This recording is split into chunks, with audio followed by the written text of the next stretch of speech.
So in this Questrade tutorial video, I am going to be showing you guys how to buy Apple stock, ticker symbol AAPL, in Canada using Questrade. So once Questrade's opened up, either go to the bottom left here and press on buy and sell, or go to the top right and press on the magnifying icon.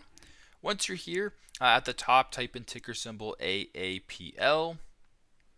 And at the top where it says Apple Inc., press on that. Now once you're here, go to the bottom left and press the green buy button. Now you can select your order type through quantity or dollar amount. Then go to the bottom, press on next, and then follow the exact same steps this way. So very simple, very straightforward. This is how to buy Apple stock, ticker symbol AAPL, in Canada using Questrade. Thanks again for watching, and I hope this video helps.